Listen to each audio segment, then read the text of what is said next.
सम्माननीय भाइयों और बहनों, सादर नमस्ते। अभिव्यक्ति के सिलसिले को जारी रखते हुए संस्कार धानी जबलपुर मध्य प्रदेश से मैं किशन जेठवानी आपके समक्ष रूबरू हूँ। दोस्तों, भारत भूमि अध्यात्म की जननी है। पूरे विश्व को अध्यात्म का ज्ञान भारत ने ही दिया था।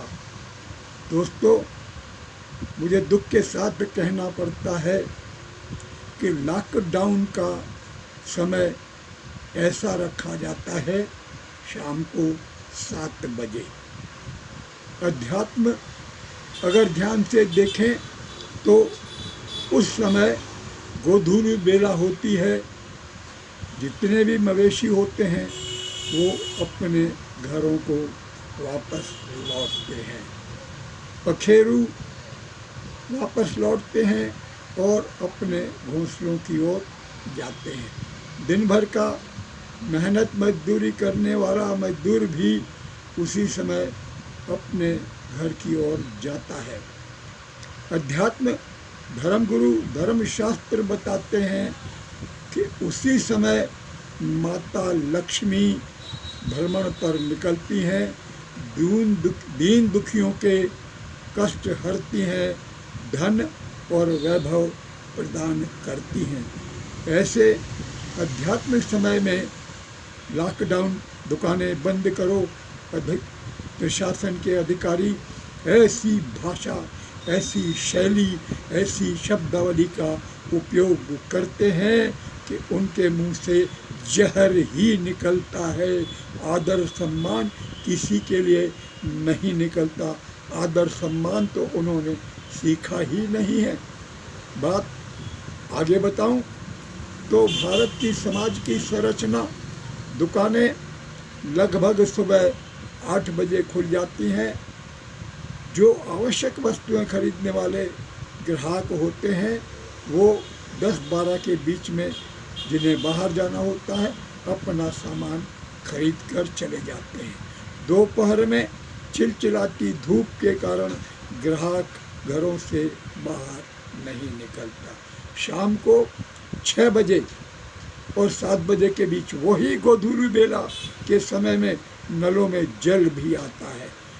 महिलाएं लोग अपने घरों का पानी भरने के बाद, चाय नाश्ता ग्रहण करने के बाद ही बाज़ारों में खरीदी के लिए निकलते हैं। दुकानें रात को 10-11 बजे तक खुलती हैं। दूसरी तरफ फिर अध्यात्म देखिए, मंदिरों के पट भी शाम को लगभग उसी समय खुलते हैं और लगभग 1 घंटे के अंदर वहाँ भी आरती होती है।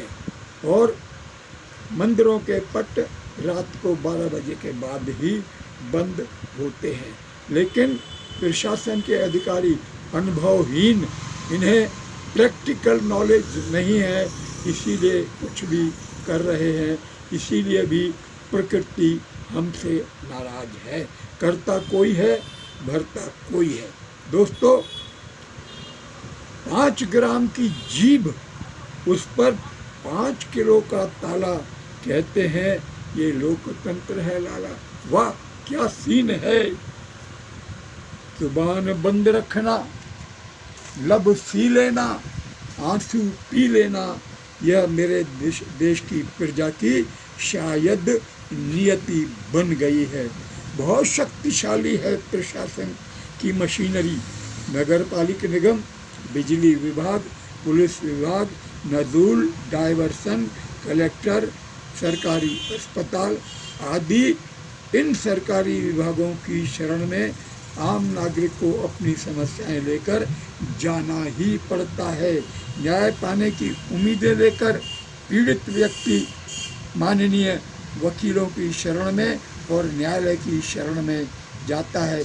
इन सब जगहों पर पीड़ित को केवल आर्थिक शोषण, दुर्व्यवहार, भटकाव, अपमान, उपेक्षा, दर्द और खून के आंसू मिलते हैं।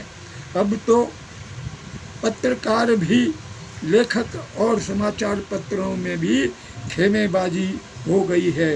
निष्पक्ष और बेबाक पत्रकारिता की कलम शायद कलम कर दी गई है, उसकी गर्दन काट दी गई है। अधिकांश लेखक सत्ताधीशों और नौकरशाहों अफसरों को खुश रखने के लिए, अपने स्वार्थ सिद्ध करने के लिए ऐसे समाचार छापते हैं। कहाँ है गणेश शंकर विद्यार्थी जी, कहाँ है भगत सिंह और कहाँ है लाला लाजपत राय? ये दबंग पत्रकार हुआ करते थे मेरे देश में। कोरोना के दौर में अनेक सरकारी विभागों ने, सिस्टम ने धन लूटने का माध्यम लॉकडाउन को बना दिया। खूब धन लूटा है और लूट का सिलसिला जारी है। नगर पालिक निगम जबलपुर में रोजाना 4 लाख रुपया वाहनों को डीजल पिला दिया है। एक महीने में 1 करोड़ रुपए का डीजल वाहनों को पिला दिया जाता है। जलेबी सीरा पी रही है, वाहन डीजल पी रहे हैं। इससे अन्य विभागों का अनुमान लगाया जा सकता है। लॉकडाउन का नगाड़ा तो बहुत पीटा, मगर मर्ज बढ़ता गया ज्यों ज्यों दवा की। जमीनी स्तर पर कोरोना से जंग लड़ने में, कोरोना को ख़त्म करने में अगर किसी ने काम किया है तो वो भारत का स्वास्थ्य विभाग है। जंग जीता है और बेहतरीन नतीजे दिए हैं। इन कामों में डॉक्टरों और स्वास्थ्य कर्मचारियों की अहम भूमिका रही है। हम इन आदरणीय जनों का शत शत अभिनंदन करते हैं। असली आदर सम्मान के हकदार तो ये स्वास्थ्य विभाग के डॉक्टर और स्वास्थ्य कर्मी हैं। कोरोना के इस दौर में अब तो ऐसा लगने लगा है कि लोकतंत्र को नए सिरे से मजबूती के साथ खड़ा करना होगा। इसके लिए ठोस प्रयास करने होंगे। दोस्तों, मैं कहना चाहता हूँ, लापरवाह, गैर जिम्मेदार, भ्रष्ट सरकारी अफसरों को, नौकरशाहों को और सरकारी कर्मचारियों पर सख्त कार्रवाई होना चाहिए। केवल निलंबन, पुनः बहाली, वेतन वृद्धि रोकना, पुनः बहाल कर देना, सरकारी नौकरी से ऐसे लोगों को निकाल बाहर करना चाहिए। तभी कुछ प्रशासनिक मशीनरी में सुधार आएगा। नई भर्ती चालू कर दीजिए, फिर देखिए सब अपने आप ठीक होने लगेगा। पुलिस आम नागरिकों के साथ बर्बरता करती है, कहर बरपाती है, अमानवीय मारपीट करती है और रुपया भी छीन लेती है। इसे रोका जाना चाहिए, इसे बंद किया जाना चाहिए। लोगों की मजबूरी और बेबसी को समझना होगा, समस्याओं का समाधान तुरंत करना होगा। ऐसी व्यवस्था अब तो करना होगी। प्रशासनिक सरकारी मशीनरी से काम लेना होगा, अभियान चलाने होंगे, अनेक टीमें बनानी होंगी। ये टीमें घर घर जाएं, मोहल्ला मोहल्ला जाएं, गली गली जाएं, थर्मल स्कैनर, सैनिटाइज़र साथ में रखें, लोगों की टेस्टिंग, चेकिंग और ट्रेसिंग करें और मौके पर उनको आदर सम्मान के साथ प्राथमिक स्वास्थ्य लाभ भी, उपचार भी उपलब्ध कराएं। ये अब आवश्यक हो गया है। युद्ध स्तर पर हर गली में, मोहल्ले में, क्षेत्र में, नालियों में, नालों में, चारों दिशाओं में सैनिटाइज़र का छिड़काव होना ही चाहिए।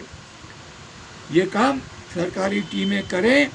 उनकी निगरानी करने के लिए राजनीतिक दलों के सक्रिय कार्यकर्ताओं को, सामाजिक कार्यकर्ताओं को एक टीम में बनाना चाहिए। बहुत सी टीमें ये भी गठित करें और पीछे पीछे उनकी निगरानी करें कि कहीं कागजों पर तो टीम काम नहीं कर रही है, हवाई तो नहीं हो रही है। ये भी करना होगा। दलगत भावना से ऊपर उठकर विभिन्न राजनीतिक दलों को जनप्रतिनिधियों को ये देखना होगा कि अभियान का भौतिक सत्यापन करना होगा और ये बहुत ज़रूरी है। कोई भी अभियान फर्जी, नकली, केवल कागजों पर न हो। देश भारत सत्य चाहता है, भारत की प्रजा सच चाहती है। झूठ तंत्र अब नहीं चलेगा। अब जो होगा वो प्रैक्टिकल होगा। इसके लिए वीडियोग्राफी, कैमरे और पत्रकारों को साथ में रखना होगा। ये आज आवश्यक प्रतीत होता है। आज के दिन मैं इन्हीं शब्दों के साथ किशन जेठवानी आपको बताना चाहता हूँ कि बहुत से मित्रों ने मुझे बहुत सी सलाहें दी हैं और उन्होंने कहा है कि हमारे इस चैनल का नाम जलते प्रश्न रखना चाहिए। आप इससे सहमत हों तो मुझे फ़ोन करिएगा, अपने विचार दीजिएगा और सब्सक्राइब कीजिएगा मेरे चैनल को, ताकि हम जन समस्याओं को पूरी ताकत के साथ उठाएं। इन्हीं शब्दों के साथ आप सबको पुनः प्रणाम, धन्यवाद, जय हिंद।